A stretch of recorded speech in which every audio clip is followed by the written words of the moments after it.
Hey, good morning. This is Steve Horseman with Good Guys to Great Men. Thanks again for watching today. You can probably tell I've got my morning face on, that puffy look when you still just been out of bed for a half an hour.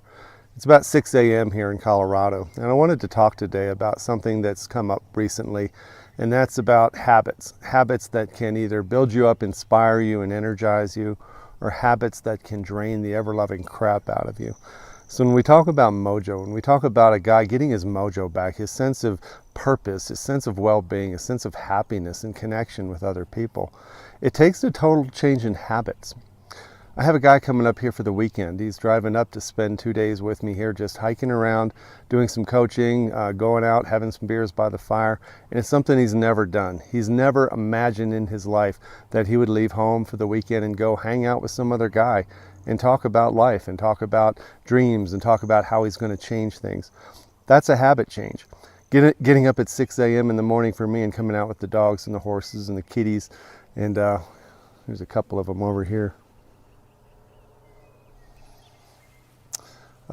It's a habit for me that I wanted to create, something that's all for me. So in this video, I want to give you some advice or some insight into what it takes to totally change the negative downward spiral that you might find yourself in sometimes.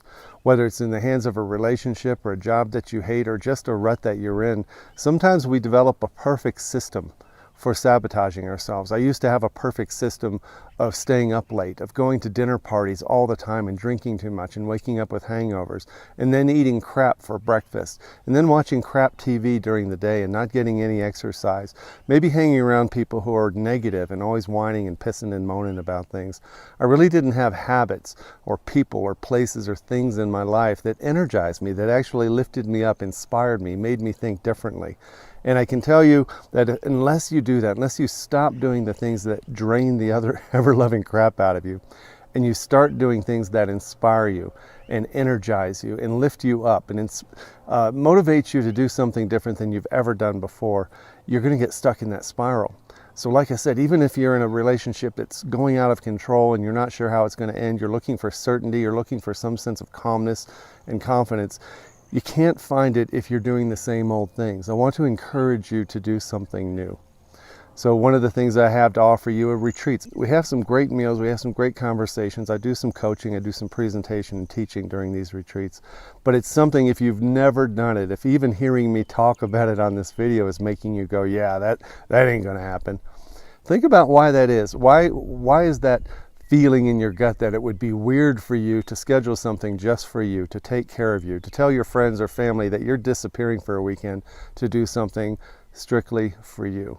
That's what I want to challenge you to do. I don't care if it's coming up to my retreat or if it's just adopting a new ritual on weekends or something that's healthier, something that inspires you, something that really gets your mind in a better place than where it is right now. So that's what I have to offer you. Change your habits. Stop doing things that drain you. Start doing things that energize you. Make a list. That's all I've got today. Take care. We'll see you later. Bye-bye.